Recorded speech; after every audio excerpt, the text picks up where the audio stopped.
Hello Aries, welcome to Gurumaa Hindi tarot. और ये reading है 11 अक्टूबर से लेके 17 अक्टूबर तक की। तो चलिए देखते हैं आपके लिए क्या मैसेजेस है इस वीक में और आप क्या एक्सपेक्ट कर सकते हैं अपनी लव लाइफ में। Messages for Aries.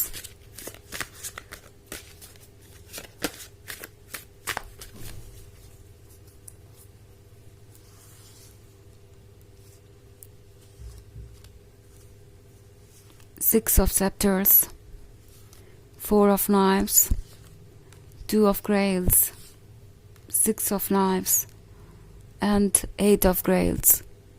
Okay. So हमारे पास है Six of Knives. Six of Knives का मतलब है कोई आपको साइलेंटली वॉच कर रहा है. Okay? आपको दूर से देख के यही सोच रहे हैं कि क्या उन्होंने जो किया वो ठीक था. ये एक ऐसा पर्सन हो सकता है जो कि बस जीतना चाहता था किसी तरीके से. मे बी आप दोनों के बीच कोई आर्ग्यूमेंट हुई और उन्हें बस अपने आप को सही प्रूव करने से ही मतलब था, अपने ईगो को प्रोटेक्ट करने से ही मतलब था. आपको बस यही शो करना था कि आप मैटर नहीं करते. आपको बस यही फील करवाना था कि आप जो कह रहे हैं या जो कर रहे हैं वो बिल्कुल गलत है, या फिर यूँ कहें कि यही फील करवाना था कि चाहे आप गलत हो या सही हो, ओपिनियन तो उनका ही मैटर करता है और वही इस रिलेशनशिप को कंट्रोल करते हैं. शायद ये पर्सन ये शो करना चाहता था कि वो इतने इमोशनल नहीं है कि वो आपके पॉइंट ऑफ व्यू को सुनेंगे. आप इसे जैसे चाहे वैसे इंटरप्रेट कर सकते हैं अपनी सिचुएशन के अकॉर्डिंग. अगर ये रीडिंग आपसे रेजोनेट कर रही है तो, अगर ऐसा कुछ भी नहीं है तो फिर ये रीडिंग आपकी नहीं है. बट अगर ऐसा कुछ हुआ है तो ये पर्सन किसी तरीके से बस ये प्रूव करना चाहता था कि अंत में तो वही जीते, उनकी ही बात सही प्रूव हुई. या फिर अगर आप उनकी बातों को नहीं मानते तो वो आपसे दूर जा सकते हैं. आपको ये शो कर सकते हैं कि वो आपके बिना भी खुश हैं. सो किसी ना किसी तरीके से वो बस इस बात पे फोकस थे कि मेरा ईगो ही जीतना चाहिए, मुझे ही ज़्यादा इम्पोर्टेंट कंसिडर किया जाना चाहिए, या मेरी ही बात मैटर करनी चाहिए. इस प्रोसेस में वो आपको कितना हर्ट कर गए ये उन्हें पता भी नहीं चला. ओके, आप कितना कुछ ऑफर कर रहे थे उन्हें, ये अब उन्हें रियलाइज़ हो रहा है जब आपके बिना वो अपनी ज़िंदगी को जी रहे हैं. आपके एक्स हो सकते हैं ये, या मे बी आप दोनों के बीच इश्यूज़ हैं और फिलहाल आप दोनों एक दूसरे से बात नहीं कर रहे, या प्रॉब्लम्स बहुत बढ़ गई हैं. तो इस प्रोसेस में वो जिस तरीके से आपको हर्ट कर रहे थे वो ऑब्वियसली अनएक्सेप्टेबल था, और आप इस बात को इस बार समझ गए. ये बात ये पर्सन समझ गया है. वो अच्छी तरीके से अवेयर है कि जो कुछ भी हुआ उसके बाद शायद आप उन पर कभी ट्रस्ट नहीं कर पाएंगे, उन्हें कोई और मौका नहीं देंगे. ऑल्सो अब आप उनके साथ रिलेशनशिप में इतने कंफर्टेबल नहीं हैं कि वो आपको किसी भी तरीके की खुशी दे सके या सिक्योर महसूस करा सके. सो ये पर्सन देख रहा है कि आप उनसे दूर हैं और शायद दूर रहने में ही इंटरेस्टेड है. इस वक्त आपके लिए आप एक प्रायोरिटी है. वैसे भी आपको हीलिंग चाहिए. आपका हर सेल्फ भी आपसे कह रहा है कि अगर ऐसा कुछ हुआ है तो आपको अपने ऊपर ध्यान देने की ज़रूरत है.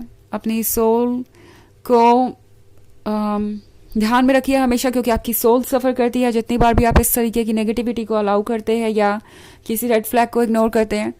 सो एरीज, टैरो आपसे कह रहा है कि अपने ऊपर फोकस कीजिए, हीलिंग पे फोकस कीजिए, एंड आप डेफिनेटली एक बेहतर पर्सन बनेंगे. जहाँ तक बात है इस पर्सन की, लाइफ वैसे भी इनके लिए ऑलरेडी एक बर्डन हो चुकी है. लाइफ वैसे भी इनके लिए लाइफलेस हो चुकी है. हमेशा फ्रस्ट्रेटेड रहना, गुस्से में रहना, रिग्रेट करना, आजकल सारा टाइम इसी में बीतता है. तो इनके बारे में आपको ज़्यादा सोचने की ज़रूरत नहीं है कि ये अपने लेसन कैसे सीखेंगे, या क्या अभी भी आप कुछ कर सकते हैं, क्या आप कुछ बदल सकते हैं क्या. ये सब बातें आप छोड़िए. आपका सिर्फ और सिर्फ फोकस इस वक्त आप ही होने चाहिए. आपकी सोल आपसे यही कह रही है. टू ऑफ ग्रेल्स के साथ ऑल्सो इस पर्सन को डर भी है कि जो उन्होंने किया है उसके बाद तो शायद आप किसी और के ज़्यादा क्लोज आ गए हैं. मे बी ये भी हो सकता है कि इस पर्सन ने आपके किसी फ्रेंड को लेके कुछ ऐसी बातें की हो जो अनएक्सेप्टेबल हो। इनके मन में इनसिक्योरिटी थी। इन्हें ये लग रहा था कि आप दूसरों के क्लोज जा रहे हैं जस्ट बिकॉज दूसरे आप में इंटरेस्टेड थे, जस्ट बिकॉज आप इतने ज़्यादा चार्मिंग हैं। इस पर्सन के मन में हमेशा ये डर था कि आप उनसे दूर चले ही जाएंगे, और इस डर का जो फ्रस्ट्रेशन था वो इतनी अगली वे में बाहर आया, और अब आप हर्ट हैं। सो ये पर्सन काफ़ी कुछ सोच रहा है। इनकी प्रॉब्लम आपसे नहीं है, इनकी प्रॉब्लम दरअसल इनके अंदर ही है, और इनकी ओवर थिंकिंग ही है जो वक्त के साथ इन्हें समझ में आएगी। ओके, ऑल्सो टू ऑफ ग्रेल्स आपसे कह रहा है कि आप ज़्यादा डिजर्व करते हैं। आप एक ऐसा पर्सन डिजर्व करते हैं जो आपके काबिल है। इनफैक्ट आप उस पॉइंट पे आ गए हैं जहां आप शायद एक नए रिलेशनशिप में जल्दी ही आने वाले हो। मे बी अभी आप इसके लिए प्रिपेयर्ड नहीं हैं, बट सूनर और लेटर चीज़ें चेंज होंगी। ओके, आपका पर्सपेक्टिव भी बदलेगा, और आपको ये नज़र आएगा कि आप किस चीज़ पे सेटल कर रहे थे। जब ये पर्सन आपके लाइफ में आएगा, ये सोलमेट, तब आपको लगेगा कि पता नहीं आपने अपने पास्ट वाले पार्टनर्स को मौका ही क्यों दिया। वो तो कहीं से भी आपके लायक नहीं थे। कुछ इस तरीके की फीलिंग्स हो सकती हैं। सो कोई आपको मांग रहा है। वो कहते हैं ना यूनिवर्स में कि अगर कोई आपको मांग रहा हो ज़्यादा इंटेंसिटी से, तो जिसको आप मांग रहे हैं वो आपसे दूर हो जाता है, अगर उसकी इंटेंसिटी कम है तो। वैसे यहाँ सिर्फ विश की ही बात नहीं है। हो सकता है ये पर्सन आपके लिए काफ़ी टॉक्सिक हो गया हो, बट इमोशंस इतने स्ट्रांग है एरीज आपके कि आपको लग रहा है कि अगर इस पर्सन के साथ रिलेशनशिप में आप रह पाए तो ही आपकी लाइफ में कुछ एक्साइटिंग होगा, रोमांस होगा, लव होगा। अगर ये पर्सन नहीं तो कोई और नहीं, आप मूव ऑन नहीं कर पाएंगे। उस तरह की एनर्जीज है राइट नाउ। और वैसे भी यूनिवर्स आपको फोर्स नहीं कर रहा है मूव ऑन करने पे, आप अपने अकॉर्डिंग आगे बढ़िए।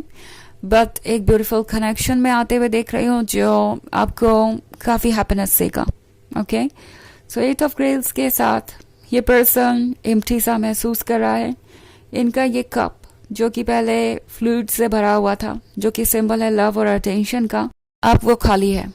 ये पर्सन आपको ये क्राउन पहने हुए दिख रहा होगा। तो ये खुद को बहुत इम्पोर्टेंट समझते थे, अपने आप को वो किंग समझते थे, और उन्हें लगता था कि वो हर चीज़ के लिए एंटाइटल्ड है। पर अब उन्हें समझ में आ गया है कि इस तरीके का बिहेवियर टोटली अनएक्सेप्टेबल है, और कोई चाहे कितना भी बड़ा दिल रखता हो, इस तरीके के बिहेवियर को टॉलरेट नहीं कर सकता। ये भी धीरे धीरे अपने लेसन सीख रहे हैं, हालांकि एक्सेप्ट नहीं करेंगे, मानेंगे नहीं ये बात इतनी जल्दी है। तो चलिए देखते हैं आपके लिए ऑरेकल मैसेज, चलिए देखते हैं आपके लिए और मैसेजेस क्या है। एंड ऑफ कोर्स हमेशा याद रखें कि ये एक जर्नल रीडिंग है, तो ये सबसे रेजोनेट नहीं करेगी। एनर्जी रिवर्स हो सकती है अगर आप क्रॉस वॉचर हैं। इसके अलावा अगर आप पिछले वीक की रीडिंग या ईयरली रीडिंग तो मैंने की ही नहीं है, अब तो नेक्स्ट ईयर आ रहा है, जल्दी उसकी रीडिंग में करके लिंक डालूंगी। तो पिछले वीक की रीडिंग ऑफ कोर्स आप देख सकते हैं। ऑल्सो एनर्जी रिवर्स भी हो सकती है अगर आप क्रॉस वॉचर हैं। एंड चलिए आगे बढ़ते हैं और देखते हैं और क्या मैसेजेस है आपके लिए Aries.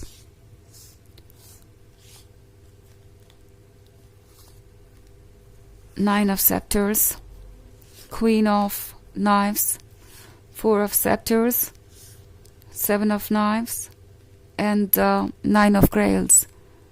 Okay.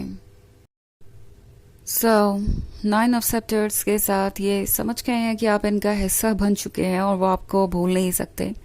Also, Queen of Knives के साथ ये भी समझ में आ गया है कि आप कितने गुस्से में हैं। So, Four of Scepters दिमाग में है, कमिटमेंट वगैरह, बट अगेन सोच रहे हैं कि ये तो पॉसिबल ही नहीं है क्योंकि आप सेवन ऑफ नाइफ्स वाली एनर्जी में हैं, अभी भी हर्ट है, हील कर रहे हैं खुद को। एरीज, ये पर्सन आपका साथ बहुत मिस कर रहा है। नाइन ऑफ ग्रेल्स के होने का मतलब है ये पर्सन आपको होल्ड करना चाहता है, क्लोज आना चाहता है, बट जानते हैं कि अब आप आसानी से तो उन्हें ट्रस्ट नहीं करने वाले। चलिए देखते हैं आपके लिए ऑरेकल मैसेज क्या है।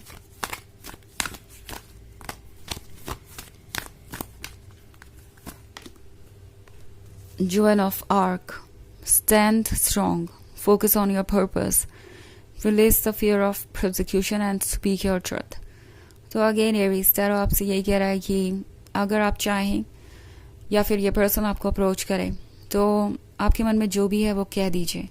किसी भी चीज़ का डर आपके मन में नहीं होना चाहिए कि ये पर्सन क्या सोचेगा क्या नहीं।